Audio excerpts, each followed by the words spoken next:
13 വർഷങ്ങൾക്ക് മുമ്പ് ബഹറിലെത്തി ഇന്ത്യക്കാരായ ചിലരുടെ ചതിയിൽപ്പെട്ട് സ്പോൺസറെ കാണാൻ പോലും ആകാതെ കുടുങ്ങിയ അരുൺ സെൽവി നാട്ടിലെത്താൻ സഹായം തേടുന്നു. സെൽവിയുടെ പക്കൽ ഇപ്പോൾ അവശേഷിക്കുന്നത് ചില ഓർമ്മകൾ മാത്രമാണ്. അതിലേറെയും അവ്യക്തവും. തമിഴ്നാട്ടിലെവിടെയോ ഉള്ള മേൽമനവൂർ എന്ന ഗ്രാമം. അവിടെ അവൾ ഉപേക്ഷിച്ചു പോന്ന 3 വയസ്സുള്ള മകൻ. അവനിപ്പോൾ 17 വയസ്സായിട്ടുണ്ടാകും. 13 വർഷങ്ങൾക്ക് മുമ്പ് അവളെ കബളിപ്പിച്ച ചെറുപ്പക്കാരായ ഇന്ത്യക്കാർ കവർന്നെടുത്തത് അവളുടെ ഭൂതകാലമായിരുന്നു. അവൾ സ്വന്തമെന്ന് വിശ്വസിച്ച എല്ലാറ്റിനെയുമായിരുന്നു. വീട്ടിലെ ഇളയച്ചനും ചെറിയമ്മയുണ്ട്. അവരുടെ ഒരു മോനുണ്ട്. അവർക്ക് 3 മക്കളുണ്ടായിരുന്നു. ഭർത്താവ് കല്യാണം കഴിഞ്ഞ് 8ാമത്തെ മാസം ആക്സിഡന്റിൽ മരിച്ചുപോയി. ബൈക്കിൽ പോകുമ്പോൾ ഞങ്ങൾ രണ്ടുപേരും കൂടി പോകുമ്പോഴാണ് അടിയുണ്ടത്. അടിയുണ്ട് 3ാമത്തെ ദിവസം ഹസ്ബൻഡ് മരിച്ചുപോയി. ഞാനും ഒരു 1-1.5 മാസം ഹോസ്പിറ്റലിൽ തന്നെ ഉണ്ടായിരുന്നു. പിന്നെ മോന് നോക്കിയതെല്ലാം ഹസ്ബൻഡിൻ്റെ അമ്മയായിരുന്നു. പിന്നെ മോന് ഇച്ചിരി 1.5-2 വയസ്സാകുമ്പോൾ ഞാൻ വിട്ടിട്ട് സൗദിയിൽ പോയി. സൗദിയിൽ പോയിട്ട് തിരികെ വന്ന് ഹസ്ബൻഡിൻ്റെ ഒരു പെങ്ങളുണ്ടായിരുന്നു കെട്ടിച്ചു കൊടുക്കാൻ. അവരെ കെട്ടിച്ചു കൊടുത്തു. പിന്നെ പൈസ ഇല്ലാതായപ്പോൾ ഇങ്ങോട്ട് വയനാട്ടിലോട്ട് വരാമെന്ന് വെച്ചിട്ട് ഏജൻസീൻ്റെ അടുത്ത് പോയി. ഏജൻസി പറഞ്ഞ് കുറച്ച് പൈസയൊക്കെ 35,000 രൂപ ചോദിച്ചു. അവർ വിസയും ടിക്കറ്റും എല്ലാം അവർ ഏറ്റു. സെൽവിയെ വിമാനത്താവളത്തിൽ നിന്നെടുത്ത് സ്പോൺസർ അടുത്തേക്കെന്ന് പറഞ്ഞു കൊണ്ടുപോയ 2 ഇന്ത്യൻ യുവാക്കൾ പാസ്പോർട്ടും ടെലിഫോൺ നമ്പർ അടങ്ങിയ ബുക്കും തട്ടിയെടുത്തതിന് ശേഷം റോഡിൽ ഇറക്കി വിടുകയായിരുന്നു. പിന്നെ ഇവിടെ വന്ന് ബഹ്റൈനിൽ വന്ന് ഇറങ്ങിയപ്പോൾ ഡ്രൈവറെന്നും പറഞ്ഞ് വന്ന് വിളിച്ചുകൊണ്ട് പോയി. ഒരാൾ വന്ന് വിളിച്ചു. പിന്നെ വണ്ടിയിൽ പോയി കയറിയപ്പോൾ കൂടെ ഒരാളുണ്ടായിരുന്നു. പിന്നെ അവർ കൊണ്ടിവിടെ കുറേയൊക്കെ വണ്ടിയിൽ കൊണ്ട് കറങ്ങിയിട്ട് പാസ്പോർട്ടും വീട്ടിൽ ഞാൻ അഡ്രസ്സൊക്കെ എഴുതി വെച്ചിരുന്നു ചെറിയൊരു ബുക്കിൽ. അതും കൂടി എല്ലാം മേടിച്ചിട്ട് ഒരു വീട്ടിൻ്റെ അവിടെ കൊണ്ട് ഇറക്കി വിട്ടു. ഒരു റഫ എന്നും പറഞ്ഞിട്ട് ഇറക്കി വിട്ടിട്ട് ഇവിടെ തന്നെ ഇരിക്കണം, അങ്ങോട്ടും ഇങ്ങോട്ടും ആനങ്ങണ്ട, ഞങ്ങൾ പോയി മേടത്തെ എടുത്തുകൊണ്ട് വരാം എന്നും പറഞ്ഞിട്ട് പോയതാണ്. പിന്നെ രാത്രി മുഴുവനും അവിടെ ഇരുന്നു. ഞാൻ പിറ്റേ ദിവസം വൈകിട്ട് 3-3:30 മണി വരെ അവിടെ ഇരിക്കുമായിരുന്നു. പിന്നെ കുറേ ആൾക്കാർ അവിടെ ജോലി ചെയ്തിട്ട് പോകുന്ന ആൾക്കാർ എന്നെ കണ്ടിട്ട് എന്തിനാണ് അവിടെ ഇരിക്കുന്നതെന്ന് കുറേ മലയാളികൾ ചോദിച്ചു.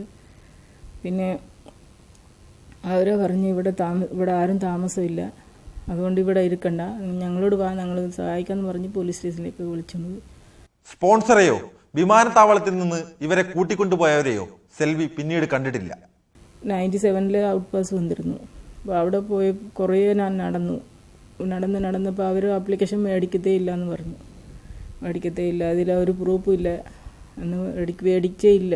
അവസാനം വരെ മേടിച്ചിട്ടില്ല. പിന്നെയും ഞാൻ 1-2 വീട്ടിലെ ജോലി തന്നെ ചെയ്യുമായിരുന്നു.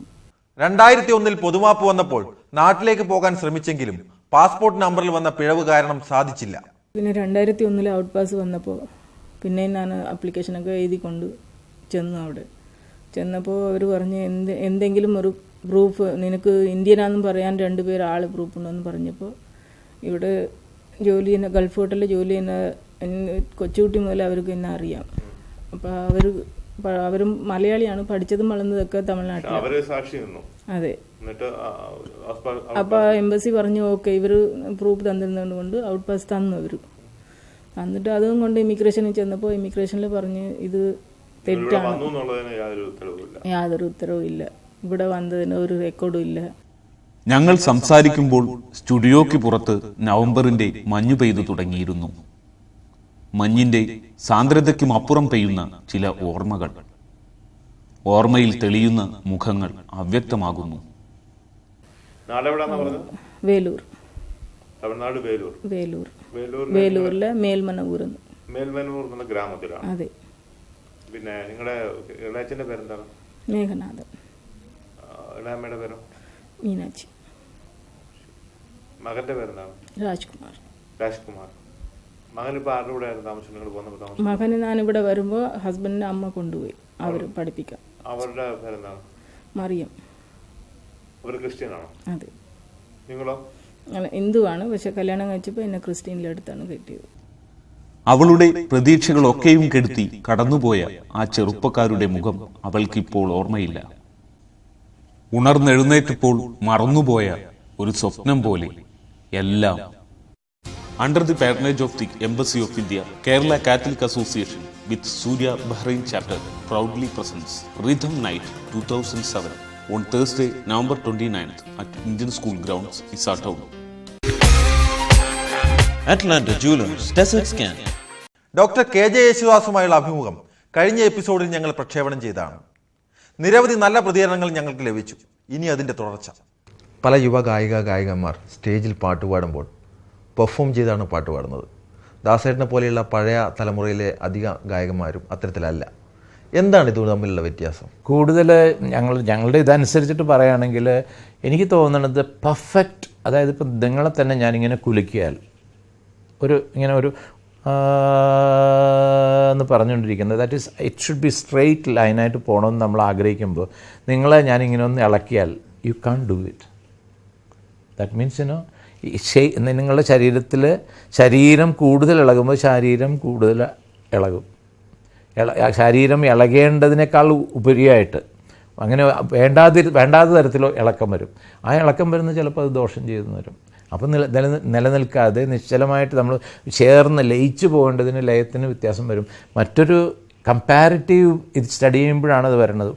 വേറൊരു ഇൻസ്ട്രുമെൻറ്റുമായിട്ട് ലയിക്കുമ്പോഴാണ് ഈ ലയം എന്ന് പറയുന്നത്. അതിൻ്റെ നോട്ടുമായിട്ട് താൻ കൊടുക്കുന്ന നോട്ടിന് ലയം വരുമ്പോഴാണ് ഈ ലയം എന്ന് പറയുന്നത്. അല്ലെങ്കിൽ ഒറ്റയ്ക്കാണെങ്കിൽ ഇപ്പോൾ അങ്ങോട്ടും ഇങ്ങോട്ടും പോയാൽ ആരും അറിയാൻ പോകുന്നില്ല. അപ്പോൾ ഒരാൾ വേറൊരു ഇൻസ്ട്രുമെൻറ്റും കൂടി വായിക്കുന്നുണ്ട്, അയാൾ ശുദ്ധമായിട്ട് വായിക്കുമ്പോൾ താൻ അല്പം ഒന്ന് ഫ്ലാറ്റാകുകയോ ഷാർപ്പാകുകയോ ചെയ്താൽ അത് ലയം എന്നല്ല പറയണത്. രണ്ടുപേരും രണ്ടായിട്ടാണ് പോണേ. ഇതൊക്കെ നമ്മൾ വളരെ സൂക്ഷിക്കണം. ഇതിന് വേണ്ടിയിട്ട് ഞാൻ ഇപ്പോൾ ചെയ്തതിനെ പറ്റി പറയല്ല, ഇത് ശീലിക്കാൻ ആഗ്രഹിക്കുന്നവർ ചെയ്ത് നോക്കട്ടെ, എനിക്കറിയില്ല. ഞാനൊരു കോർഗിൻ്റെ ഒരു ട്യൂണറുണ്ട്. അതെന്തിനാ കോർഗ് എന്ന് പറയണമെന്ന് വെച്ചാൽ അത് പിയാനോ ട്യൂണറാണ്. അവർ മാത്രമേ അത് ഇറക്കിയിട്ടുള്ളൂ. പിയാനോ ട്യൂൺ ചെയ്യാൻ വേണ്ടി വാങ്ങിച്ചതാണ്. അപ്പോൾ ഈ ഒരു നോട്ട് നമ്മൾ അതിലിങ്ങനെ അടിച്ചാൽ അടിച്ചാൽ അത് കറക്റ്റായിട്ട് ആ സീറോയിൽ, അല്ലെങ്കിൽ that means it is flat, it is sharp. അത് ശരിക്കും ഇൻസ്ട്രുമെൻറ്റിൽ പറ്റും. ഒരു ഹ്യൂമനിൽ വളരെ വിഷമമാണ് ആ സീറോയിൽ കൊണ്ടുവരാൻ. അവിടെ കിടന്നുകൊണ്ട് ഇങ്ങനെ ശകലം ഇങ്ങനെ വരും. That is human. എത്ര എഫർട്ട് ചെയ്താലും ആ സീറോയിൽ ഇങ്ങനെ വന്ന് നേരെ നിൽക്കില്ല ആ സൂചി. അത് ആര് തന്നെ ശ്രമിച്ചോട്ടെ. പക്ഷേ അതിൻ്റെ ആ ഓറ എന്ന് പറയും, അതിൻ്റെ ഒരു ചന്ദ്രൻ്റെ അകത്തോട്ട് ആകർഷണ വലയമുണ്ട്. ആ ആകർഷണ വലയത്തിലേക്ക് പെട്ടാൽ അതിൻ്റെ ആകർഷണ വലയത്തിനൊരു ചെറിയ അതിരുണ്ട്. അതിൻ്റെ അകത്ത് പെട്ടാൽ ഇറ്റ് വിൽ ബി, ആ ലയത്തിന് സമയം വരും. ഇതിന് വേണ്ടിയിട്ട് ഞാൻ എത്ര കാലം ഞാൻ പ്രാക്ടീസ് ചെയ്തിട്ടുണ്ടെന്നറിയാം. SMS വഴി കുട്ടികളുടെ കഴിവ് നിർണ്ണയിക്കുന്ന റിയാലിറ്റി ഷോകൾ പല ചാനലുകളിലും വരുന്നുണ്ട്. ഇതിനെ ദാസേട്ടൻ എങ്ങനെയാണ് നോക്കിക്കാണുന്നത്? അല്ല, എൻ്റെ അഭിപ്രായം എന്ന് പറയുന്നത് പൂർണ്ണമായിട്ടുള്ള അഭിപ്രായം കൊണ്ട് ചിലപ്പോൾ തെറ്റായി ധരിക്കുന്നവരുണ്ടാവാം. ഇത് ദോഷമാണോ എന്ന് ചോദിച്ചിട്ടുണ്ടെങ്കിൽ വിധി നിർണ്ണയിക്കേണ്ടത് അവിടെ ഇരിക്കുന്ന ജഡ്ജസ്. ഇപ്പം ഞങ്ങളുടെയൊക്കെ കാലത്ത് ഈ മ്യൂസിക് അക്കാഡമിയിൽ പഠിച്ചുകൊണ്ടിരിക്കുന്ന കാലത്ത് പോലും കോമ്പറ്റീഷനൊന്നും അയക്കാറേ ഇല്ല. വളരെ സ്ട്രിക്റ്റ് ആയിരുന്നു ഫാദറും അതുപോലെ തന്നെ. പിന്നെ വളരെ റെയറായിട്ടുള്ള സ്ഥലത്ത് പറയുന്നത് എന്താണെന്ന് വെച്ചാൽ നമുക്കൊരു പ്രൈസിന് വേണ്ടിയുള്ള ഉദ്ദേശമല്ല, പ്രൈസല്ല ആവശ്യം, അറിവാണ് കൂടുതൽ ആവശ്യം. ആ അറിവാണ് നമ്മുടെ പ്രൈസ്. അത് അറിയുക എന്നുള്ളത് ജ്ഞാനം വർദ്ധിപ്പിക്കുമ്പോഴേ അറിവ് വരുള്ളൂ. അത് കഴിഞ്ഞിട്ട് പിന്നെ ജനങ്ങളാണ് തീരുമാനിക്കേണ്ടത്. ജനങ്ങൾ തീരുമാനിക്കുന്നതെന്ന് പറഞ്ഞാൽ ആ ജനങ്ങൾക്ക് അല്ലെങ്കിൽ ജഡ്ജസിന് അത്രയ്ക്ക് അതുപോലത്തെ ഒരു കഴിവുണ്ടായിരിക്കണം. പിന്നെ ഇത് ലോട്ട് ഓഫ് കമ്പൽഷൻ. അതുകൊണ്ട് പല വിധത്തിലും അഡ്ജസ്റ്റ് ചെയ്തിട്ട് ഒരു നല്ല പാടിയൊരു കുട്ടിയെ തന്നെ ഇല്ലാണ്ടാക്കാൻ പറ്റും ജഡ്ജസിന്. ആത്മാർത്ഥതയില്ലാത്ത, സത്യമില്ലാത്ത, ധർമ്മമില്ലാത്ത, അതല്ല മുഖം നോക്കാതെ തൻ്റെ പുത്രനെ ആയാലും ശരി തെറ്റ് പറ്റിയിട്ടുണ്ടെങ്കിൽ, ഞാനതിനൊരു ഉദാഹരണം പറയാം. സുജാത ഇന്ന് വളരെ ഫേമസ് സിംഗറാണല്ലേ. സുജാതയും അന്ന് എറണാകുളത്ത് വേറൊരു കുട്ടി ഈക്വലായിട്ട് രണ്ടുപേരും പാടുന്ന കൊച്ചു കുട്ടികളുടെ ജഡ്ജ്മെൻറ്റ് നടക്കുക. അതിന് ഞാനാണ് ജഡ്ജായിട്ടിരുന്നത്. സുജാത പാടിയതും ആ കുട്ടി പാടിയതും വെച്ച് നോക്കുമ്പോൾ രണ്ടും തുല്യമായിട്ട് ഏകദേശം വന്നു.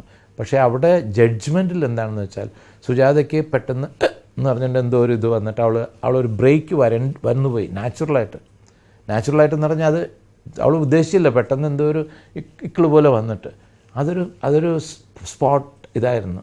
ഇത്രയും ഫേമസ് ആയ സുജാതയ്ക്ക് ആ പ്രൈസ് കൊടുക്കാതെ ഞാൻ മറ്റു കുട്ടിക്കാണ് കൊടുത്തത്. കാരണം എന്താണെന്ന് വെച്ചാൽ പെർഫെക്റ്റായിട്ട് രണ്ടും തുലനം ചെയ്ത് നോക്കുമ്പോൾ ചെയ്ത കാര്യത്തിൽ അവിടെ അന്ന് സുജാതയെന്ന് എനിക്കറിയില്ല. കലാഭവൻ്റെ അന്നത്തെ ആദ്യത്തെ കോമ്പറ്റീഷനുള്ള ജഡ്ജായിട്ട് ഇരിക്കേണ്ടി വന്നുപോയി. അപ്പോൾ അതിനുശേഷം നമുക്ക് തന്നെ ഒരു വല്ലാത്തൊരു വിഷമമായി. കാരണം അപ്പോൾ ആ കുട്ടിക്കതൊരു അനുഗ്രഹമായി. കാരണം മനസ്സിൽ ദണ്ണം വന്ന് കാണും. ദണ്ണം വന്ന് ഇനി പരിശ്രമിക്കണം, ഞാനത് ഇല്ലാണ്ടാക്കാൻ നോക്കണം. അതങ്ങനെ വരുന്നത് നല്ലതാണ്. പക്ഷേ ഇതെന്താണ് കോമ്പറ്റീഷൻ എന്ന് പറയുമ്പോൾ ഒരുപാട് ദുഃഖങ്ങളും ഒരുപാട് പ്രശ്നങ്ങളും വരുന്നുണ്ട്. അതല്ല, അതിനേക്കാളും നല്ലത് ഞാൻ പഠിക്കുക, നന്നായിട്ട് പഠിച്ച് നമ്മുടെ കഴിവ് കാണിച്ചു കൊടുത്തിട്ട് ജനങ്ങൾ പറയണം. അതിപ്പോൾ പലതും ഇങ്ങനെ ഇപ്പോൾ ഈ പറഞ്ഞതുപോലെ നമ്മുടെ കൂട്ടുകാരെ കൊണ്ട് നമ്മുടെ വീട്ടിലെ സ്കൂളിലെ സ്റ്റുഡൻസിനെ പറ്റിയും അല്ലെങ്കിൽ നമ്മളോട് ബന്ധപ്പെട്ടവർക്കൊക്കെ നമ്മൾ തന്നെ വിളിച്ചു പറഞ്ഞ് ഞാൻ ഇന്ന് ഇത് വിളിക്കും, അപ്പോൾ കഴിയുന്നത് എനിക്ക് എങ്ങനെയെങ്കിലും മാർക്ക് വരാൻ വേണ്ടി നിങ്ങൾ ഒരുപാട് പ്രാവശ്യം വിളിക്കണം എന്ന് പറഞ്ഞ് അങ്ങനെ ഒരു വോട്ടെടുപ്പിൻ്റെ ഒരു സ്ഥിതി അതെനിക്ക് തോന്നണില്ല നല്ലതാണെന്ന്. ഇത് മനാഡേ സാറും അത് തന്നെ പറഞ്ഞതില്ല, ദജിയും അത് തന്നെ പറഞ്ഞത്. അതൊരു ശരിയായ നല്ല രീതിയല്ല എന്നുള്ളത്. ജഡ്ജ് ചെയ്യുന്ന തന്നെ കുട്ടികളെ കോമ്പറ്റ് ചെയ്യിപ്പിക്കുക എന്നുള്ളത് തന്നെ എനിക്ക് അത്ര വലിയ ഇതില്ല. ഞാൻ ഗന്ധർവസന്ധ്യ തുടങ്ങിയത് തന്നെ അറിവിന് വേണ്ടിയിട്ടാണ്. അപ്പോഴും ഞാൻ അവരോട് എപ്പോഴും പറയും, നിങ്ങൾ ഈ ദാസേട്ടനെ ഓർക്കണം. ദാസേട്ടൻ ഒരുപാട് സ്ഥലത്ത് പോയിട്ടുള്ള സ്ഥലങ്ങളിലൊക്കെ കിട്ടാതെ വന്നിട്ട് പിന്നെ അത് നിർത്തിയവനാണ്. അപ്പം അതുകൊണ്ട് നമ്മൾ ശ്രമിക്കുക, ദുഃഖം വരരുത്, ഇതുകൊണ്ട് ദുഃഖം വരരുത്. നിങ്ങളെല്ലാവരും നന്നായിട്ട് പാടി, ഇപ്പോൾ കിട്ടിയില്ലെങ്കിൽ അതിന് ദുഃഖിക്കാം. കാരണം എനിക്കത് പറയാതിരിക്കാൻ നിവൃത്തിയില്ല. ഇത് നല്ലതെന്നുള്ള സദുദ്ദേശത്തോടെയാണ് നമ്മളിത് തുടങ്ങിയത്. ആദ്യം തുടങ്ങിയതും കരളിയാണ്. അത് എത്ര നന്നായിട്ട് പോയിക്കൊണ്ടിരുന്നു. ഇന്നും കുട്ടികളെ കൂടുതലിട്ടുണ്ട് ചവിട്ടി തേക്കരുതെന്ന് ഞാൻ പറയാറുണ്ട്. ഇപ്പം ഇത്രയും ജീവിതാനുഭവങ്ങളുള്ള ഒരു വ്യക്തി എന്ന രീതിയിൽ ഇപ്പോൾ ഈ റിയാലിറ്റി ഷോകളിൽ നിന്ന് പുറത്തേക്ക് പോകുന്ന കുട്ടികളുണ്ടല്ലോ, അതെ, എനിക്ക് വലിയ ദുഃഖമുണ്ട്. കാരണം അവരിങ്ങനെയല്ല പോകേണ്ടത്. ഇപ്പോൾ വേറൊന്നുണ്ട്. ഇപ്പം ഞാനിപ്പോൾ ഇതായിട്ട് പറയുന്നതല്ല, പറയാൻ പാടില്ല, ഞാൻ എൻ്റെ മനസ്സിലുള്ളത് ഞാൻ പറയരുതെന്ന് വിചാരിച്ചുകൊണ്ടിരിക്കുന്നതാണ്. പക്ഷേ എനിക്കൊരു വലിയൊരു ആഗ്രഹമുണ്ട്. ഒരു അടുത്ത അവരുടെ കുട്ടികളുടെ ഈ ഇത് വരുമല്ലോ, അത് സ്കൂൾ അവധിക്ക് ഞാൻ ഐ എം ഗോയിങ് ടു ഇപ്പോൾ ഇത് നല്ലൊരു അവസരമാണ് എനിക്കതൊരു പബ്ലിഷ് ചെയ്യാൻ വേണ്ടിയിട്ട്. നിങ്ങൾക്ക് ആദ്യമായിട്ട് അതൊരു മനസ്സിൽ പറയണം, ഒന്നിച്ചിരുന്ന് പറയണം, വേറെ ആരെങ്കിലുമൊക്കെ അറിയണമെന്ന് വിചാരിച്ചു. പക്ഷേ എൻ്റെ ഉദ്ദേശം എങ്ങനെയാണെന്ന് വെച്ചാൽ ഒരു വർക്ക്ഷോപ്പ് ഞാൻ ആ കുട്ടികൾക്ക് നേരത്തെ തന്നെ അവർക്ക് ആദ്യത്തെ പാഠം ഞാൻ തന്നെ പാടി അയച്ചു കൊടുത്തിട്ട് അവരെ കൊണ്ടൊക്കുന്നത് പോലെ അതിൻ്റെ ചെറിയ ഭാഗങ്ങൾ പാടി എനിക്ക് അയച്ചു തരണം. അതിൽ നിന്ന് ഞാൻ പ്യുവറായിട്ടുള്ള കുട്ടികളെ ഞാൻ സെലക്ട് ചെയ്തിട്ട് അവർക്ക് ഒരാഴ്ച കൊണ്ട് ഇത് പഠിപ്പിക്കാൻ ഒക്കില്ലെങ്കിലും ഒരു തുടക്കം പോലെ ഈ വെക്കേഷണൽ സ്റ്റഡീസ് അത് പൂർണ്ണമായിട്ട് അവിടെ തന്നെ ഇരിക്കണം. അത് ചിലപ്പം മാതാപിതാക്കന്മാരും കൂടെ വന്ന് താമസിക്കേണ്ടി വരും. അതിനുള്ള ആളുകൾ ചിലവർ അതിനുവേണ്ടി ഇത് ചെയ്യും. അത് റെക്കോർഡ് ചെയ്യാനോ അല്ലെങ്കിൽ ടി വിയിലൊന്നും വരില്ല. I am not agreeing for that. ഒരിക്കലും വരത്തില്ല. കാരണം ഇത് കുട്ടികളുടെ ആവശ്യത്തിന് വേണ്ടിയാണ്, അവരുടെ പഠിപ്പിന് വേണ്ടിയുള്ളതാണ്. അപ്പം അതൊരു അഡ്വർടൈസ്മെൻറ്റോ ഒന്നുമല്ല. അപ്പോൾ എനിക്ക് ചെയ്യണമെന്ന് വലിയ ആഗ്രഹമുണ്ട്.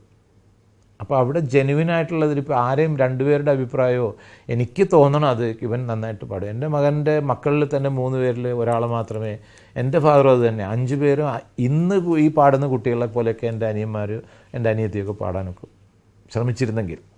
പക്ഷേ നിങ്ങളൊന്നും പഠിക്കേണ്ട, അവൻ മാത്രം പഠിച്ചാൽ മതി എന്ന് പറയാനുള്ള നട്ടലുണ്ടായിരുന്നു അദ്ദേഹത്തിന്.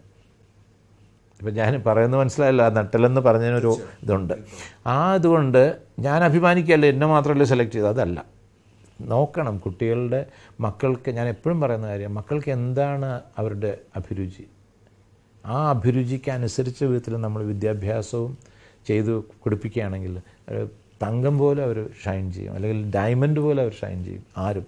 ഇതില്ലാതെ വരുമ്പോഴാണ് ഫ്രസ്ട്രേഷൻസും ഇതൊക്കെ വന്ന് എനിക്കൊന്നാകാനത്തില്ല. പിന്നെ എനിക്ക് ഈ യങ്ങർ ജനറേഷനോട് പറയാം, നിങ്ങൾ നിങ്ങളുടെ അന്വേഷിക്കുക, നിങ്ങളുടെ ഉള്ളിലോട്ട് നിങ്ങൾ ഇരുന്ന് നോക്കുക. ഞാൻ എന്തിനാണ് ഇവിടെ വന്നേ, ഞാൻ എന്താവണം. നിങ്ങൾ രജനീകാന്തിനെയോ കമലഹാസനെയോ നസീർ സാറിനെയോ അല്ലെങ്കിൽ മമ്മൂട്ടിയോ അല്ല കണ്ട് രസിച്ചോളൂ, അത് വേറെ കാര്യം. കേട്ട് രസിച്ചോളൂ, അത് വേറെ കാര്യം. പക്ഷെ നിങ്ങളാകാൻ ശ്രമിക്കരുത്. നിങ്ങൾക്കൊരു ഇൻഡിവിജ്വാലിറ്റി ഉണ്ട്, അത് നിങ്ങൾ ഉൾക്കൊണ്ട് കഴിഞ്ഞാൽ തീർച്ചയായിട്ടും നിങ്ങൾ വിജയിക്കും. അല്ലെങ്കിൽ നിങ്ങൾ ആരും അല്ലാണ്ടായിപ്പോൾ. എനിക്കിഷ്ടപ്പെട്ട 1000 പാദസരങ്ങൾ കിലുങ്ങി എന്ന ഗാനം ഒന്ന് ആലപിക്കാമോ? 1000 പാദസരങ്ങൾ കിലുങ്ങി ആലുവാപ്പുഴ പിന്നെയുമൊഴുകി, ആരും കാണാതെ ഓളവും തീരവും ആലിംഗനങ്ങളിൽ മുഴുകി മുഴുകി. 1000 പാദസരങ്ങൾ കിലുങ്ങി ആലുവാപ്പുഴ പിന്നെയുമൊഴുകി എന്നാണ്.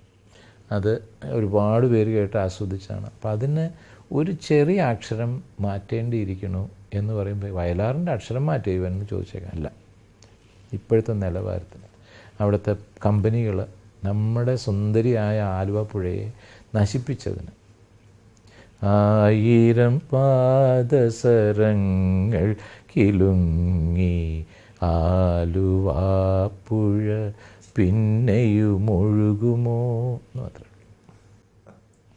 ഇനി എല്ലാത്തിനും നിങ്ങളെല്ലാം ഓ എന്ന് ചേർത്താൽ മതി. അദ്ദേഹം എഴുതിയിരിക്കുന്നതിൻ്റെ ആരും കാണാതെ ഓളവും തീരവും ആലിംഗനങ്ങളിൽ മുഴുകുമോ.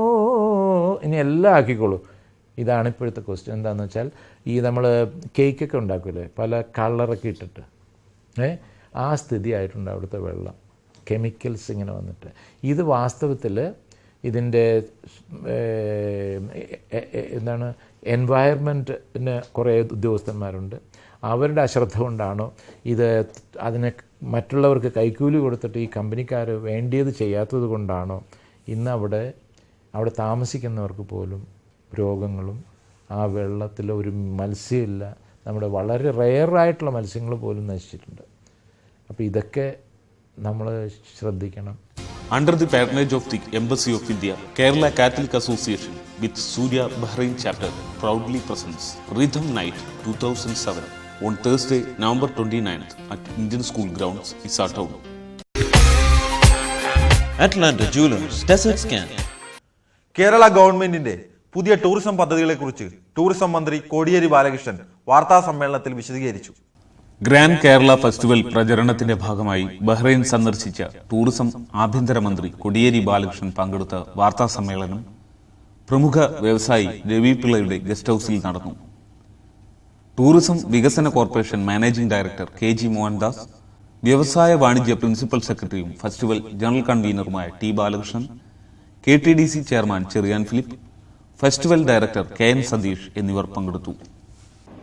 കേരളം പ്രധാനമായിട്ട് ഉദ്ദേശിക്കുന്നത് കേരളത്തിൻ്റെ തനത് ഉൽപ്പന്നങ്ങൾ അത് കൂടുതലായിട്ട് വിറ്റഴിക്കാനുള്ള അന്താരാഷ്ട്ര മാർക്കറ്റിൽ നമുക്ക് പ്രചരണം കൊടുക്കാനും അത് പ്രചരിപ്പിക്കാനുമുള്ള ഒരു സാധ്യതയായിട്ട് ഉപയോഗിക്കാൻ കഴിയുമോ എന്നുള്ളതാണ് ഞങ്ങൾ പ്രധാനമായിട്ട് കാണുന്നത്. എവിടെയെങ്കിലും പോയിട്ട് ടൂറിസം റിസോർട്ട് തുടങ്ങിയാൽ വിജയിക്കില്ല.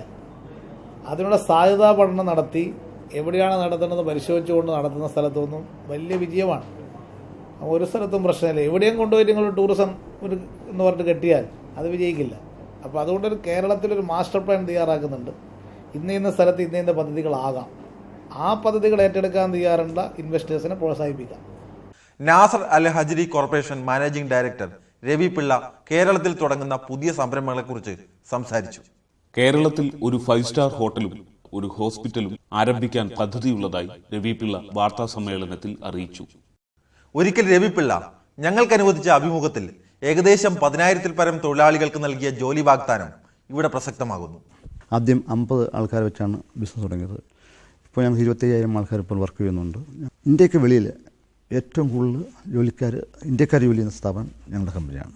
ഈ വർഷം തന്നെ ഈ കൂടുതൽ ഇന്ത്യയിൽ നിന്നും മിനിമം ഈ 2007 6,000 ആൾക്കാരെ കൂടി ജോലി കൊടുക്കാൻ പോവാണ്. പിന്നെ ഇന്ത്യയിൽ മാത്രം മൊത്തം 10,000 ആൾക്കാരാണ് ഈ വർഷത്തെ programme. Atlanta Jewelers Desert Scan. ഇനി വാർത്തകൾ ചുരുക്കത്തിൽ. ഗ്രാൻഡ് കേരള ഫെസ്റ്റിവലിന്റെ പ്രചരണത്തിനായി ബഹ്റൈനിലെത്തിയ സംസ്ഥാന ആഭ്യന്തരമന്ത്രി കൊടിയേരി ബാലകൃഷ്ണനും KTDC ചെയർമാൻ ചെറിയാൻ ഫിലിപ്പിനും ബഹ്റൈൻ പ്രതിഭ സ്വീകരണം നൽകി. പ്രസിഡന്റ് സുബൈർ കണ്ണൂർ അധ്യക്ഷത വഹിച്ചു.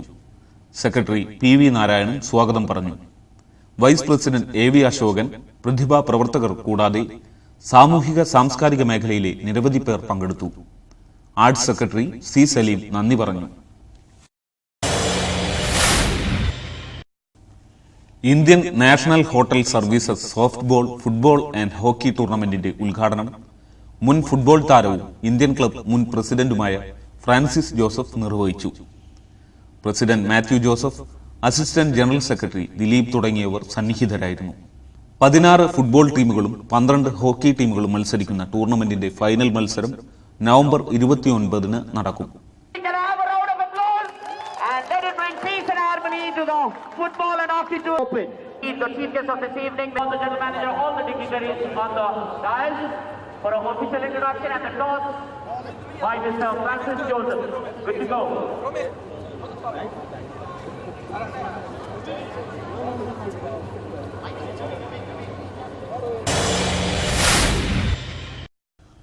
35,000-ഓളം ഇന്ത്യക്കാർ ജോലി ചെയ്യുന്ന ഖത്തർ ആസ്ഥാനമായ നാസർ അൽ ഹജ്രി കോർപ്പറേഷന്റെ മാനേജിംഗ് ഡയറക്ടറും പ്രമുഖ വ്യവസായിയുമായ ഡോക്ടർ രവി പിള്ളയ്ക്ക് ബഹ്റൈൻ കേരളീയ സമാജത്തിൽ സ്വീകരണം നൽകി. വിദേശകാര്യ സഹമന്ത്രി E. അഹമ്മദ് മുഖ്യാതിഥിയും ടൂറിസം ആഭ്യന്തരമന്ത്രി കൊടിയേരി ബാലകൃഷ്ണൻ, ഇന്ത്യൻ അംബാസഡർ ബാലകൃഷ്ണ ഷെട്ടി എന്നിവർ വിശിഷ്ടാതിഥികളും ആയിരുന്നു. Building committee chairman PV Radhakrishnapillai, KTDC chairman Cherian Philip, GDN associate editor Soman Baby, Samajam president GK Nair, secretary Madhu Madhavan എന്നിവർ സംസാരിച്ചു.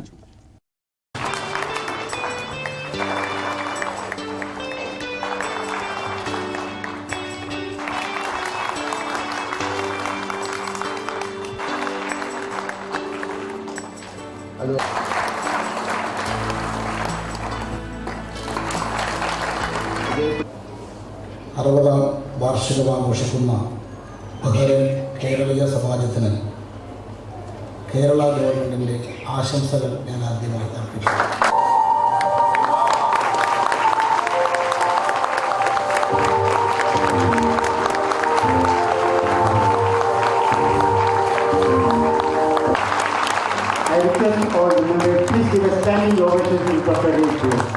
Blessings of Almighty, my hard work, commitment, certainly the support of my staff.